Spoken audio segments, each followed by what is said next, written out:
Hello प्यारो, एक बार फिर से स्वागत है। और जैसा कि आपका सिलेबस है, उस सिलेबस में हार्मोनिक ऑसिलेशन के बाद आपका अगला टॉपिक है डैम्ड हार्मोनिक मोशन, जिसमें कि ओवर डैम्ड, क्रिटिकली डैम्ड और लाइटली डैम्ड ऑसिलेशन के बारे में बात करनी है। तो ये है अगला टॉपिक। आप देख रहे हो कि हार्मोनिक ऑसिलेशन जो आपका एक टॉपिक था, उस एक टॉपिक में ही हमारे कितने सारे लेक्चर लग गए। तो क्वेश्चंस इतने बनते हैं उससे, because that is the basic. उम्मीद है कि डैम्ड हार्मोनिक मोशन जल्दी निपट जाएगा, क्योंकि इसका फाउंडेशन आपने काफ़ी कुछ तो बना ही लिया है हार्मोनिक ऑसिलेशन के केस में। तो अब चीज़ें थोड़ा सा आसान हो जाएंगी। तो हम शुरू करते हैं अपना टॉपिक कि what is the damped harmonic motion.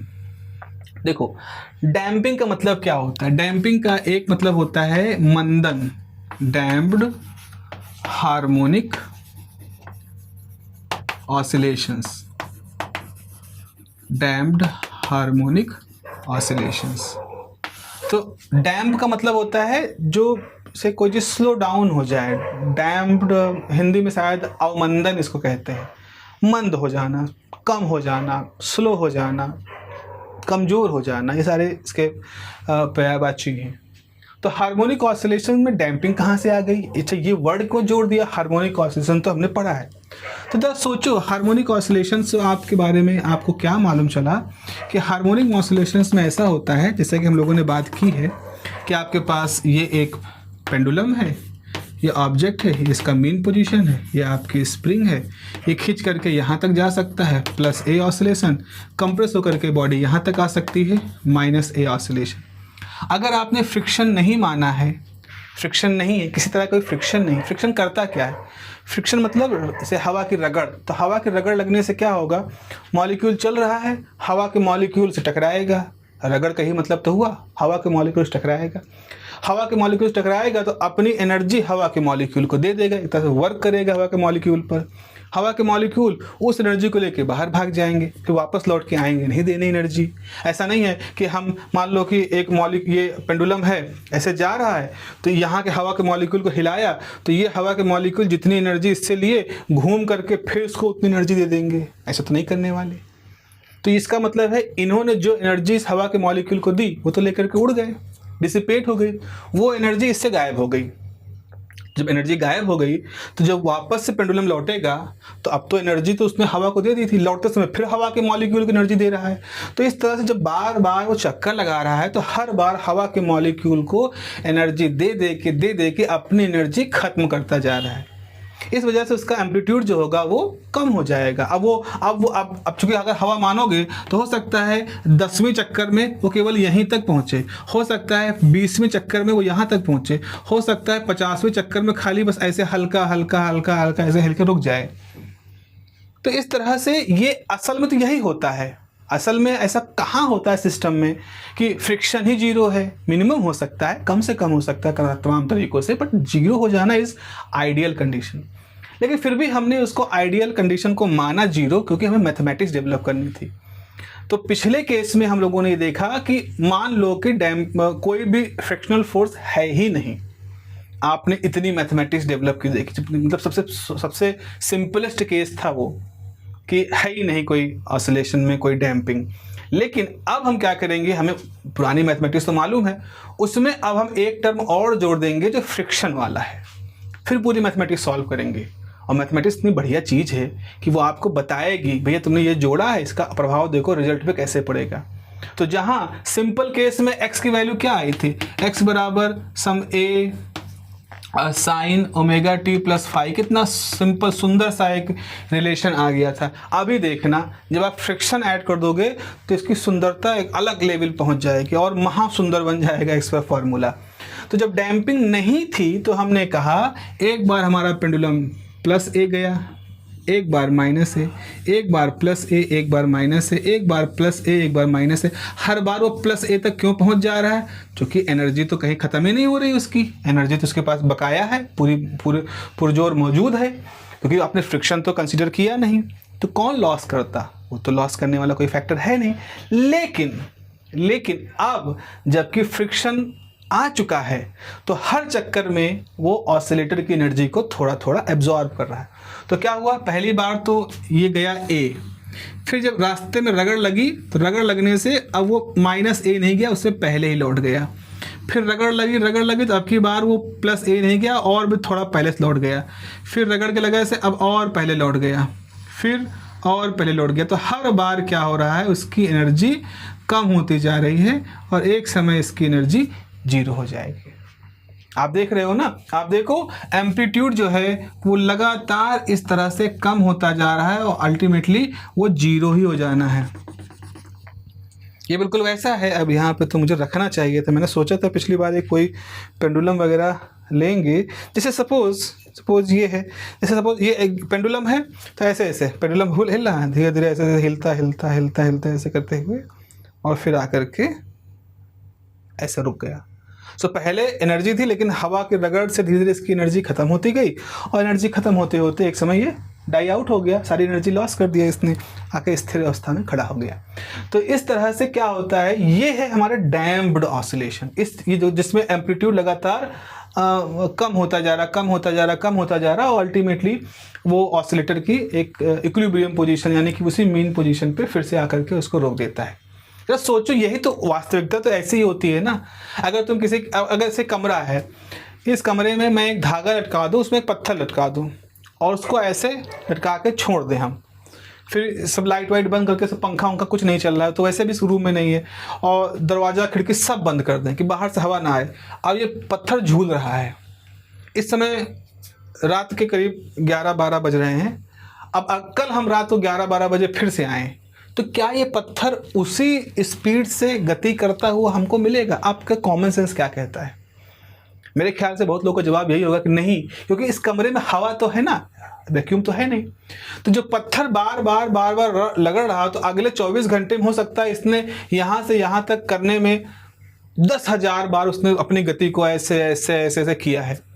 तो 10,000 बार, हर बार वो हवा के रगड़ में थोड़ा थोड़ा एनर्जी देते हो सकता है कि 24 घंटे में ये अपनी जगह पे फिर लटका हुआ मिले।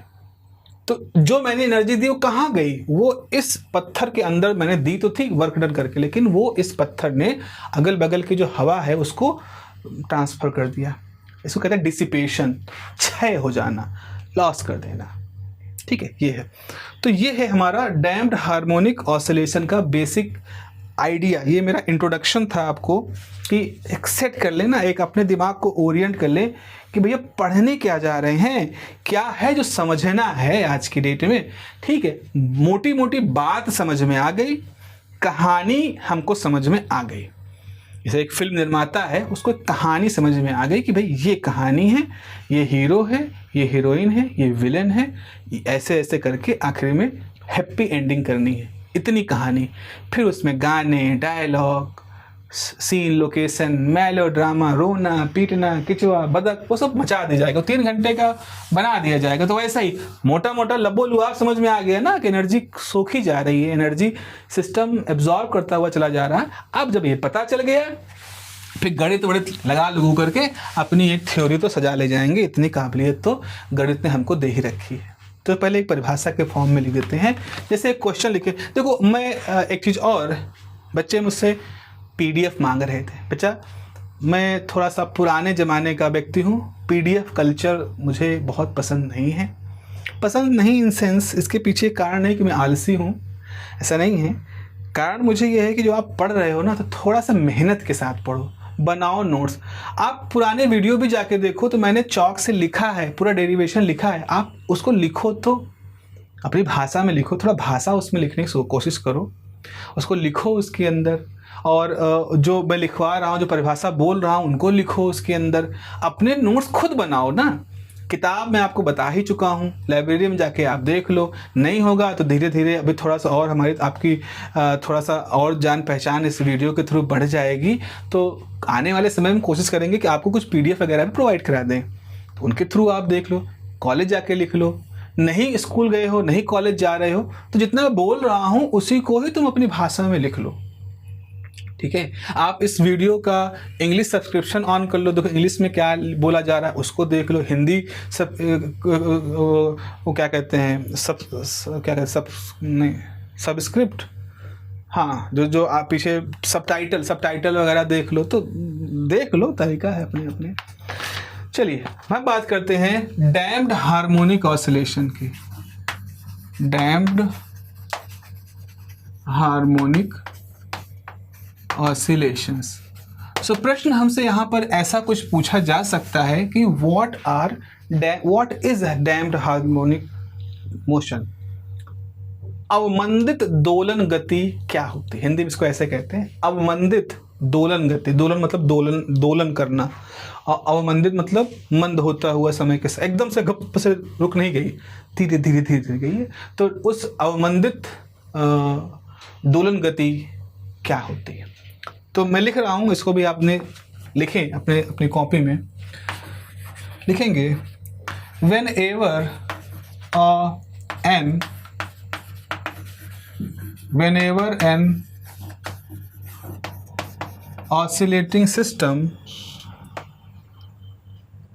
an oscillating system sets into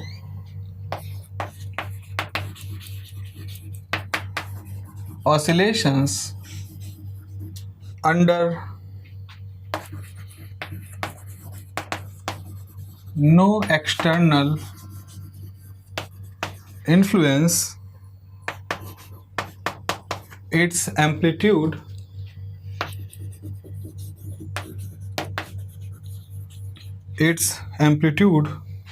of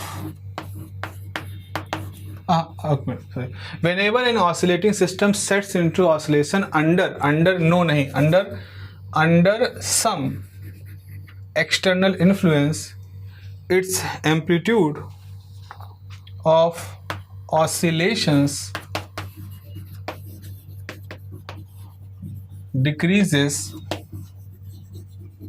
gradually। जो शब्द इसमें आपको न समझ में आ रहे हों उनको डिक्शनरी में देख लीजिएगा। अब तो डिक्शनरी तो फ़ोन में बड़ी आसानी हो गई, आप बोलो और गूगल ट्रांसलेटर ले लो, उसको बोलो और वो आपको इसका अर्थ बता देगी। तो थोड़ा सा आप जो नोट्स हैं उसमें इनके आगे हिंदी शब्द भी लिख सकते हो, जैसे ग्रेजुअली तो उसमें लिख देगा धीरे धीरे समय के साथ, तो आप लिख लो। आपके नोट्स है ना, आपके अपने नोट्स हैं, उसको अपने हिसाब से बनाओ। आपको नहीं आती, नहीं शब्द का अर्थ मालूम था, आपने लिख लिया, कोई बड़ी बात नहीं, कम से कम लिख के सीख तो लिया। ग्रेजुअली दिस हैपन्स, ऐसा क्यों होता है? क्या मैंने कहा, जब भी ऑसिलेटिंग सिस्टम को हम ऑसिलेशन के लिए सेट करते हैं, किसी बाहरी इन्फ्लुएंस, मतलब बाहर हवा है या रगड़ वगैरह है, तो उसका एम्पलीट्यूड जो होता है, एम्पलीट्यूड ऑफ ऑसिलेशन जो होता है वो डिक्रीज करते हैं। ग्रेजुअली मतलब धीरे धीरे डिक्रीज करते हैं। क्यों ऐसा होता है? दिस हैपन्स बिकॉज, ऐसा क्यों होता है? This happens because the oscillations of system because the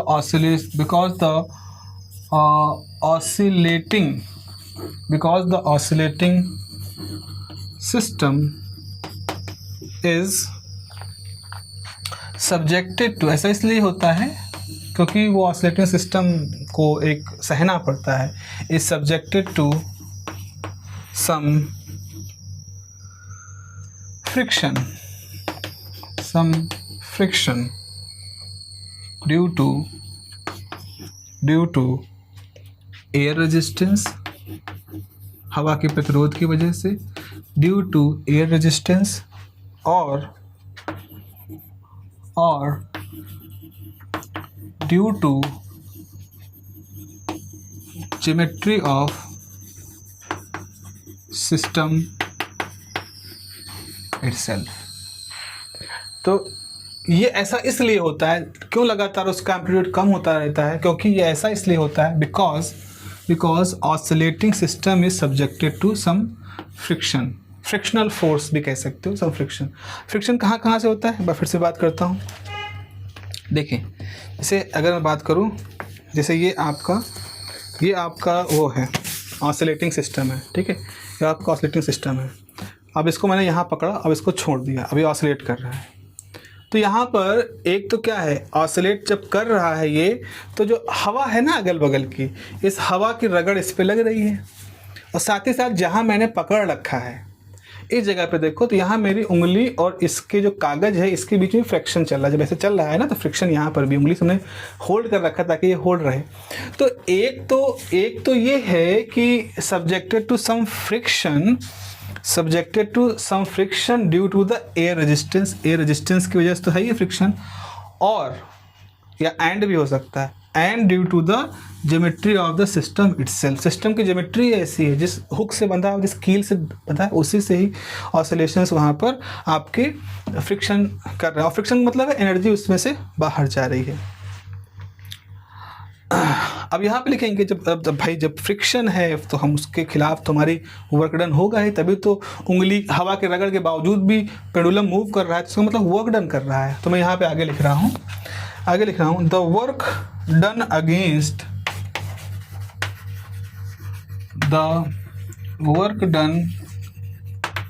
against these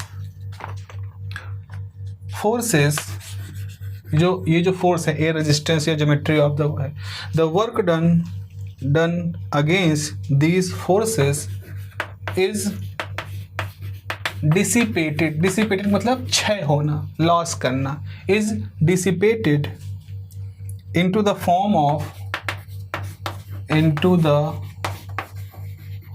form of heat।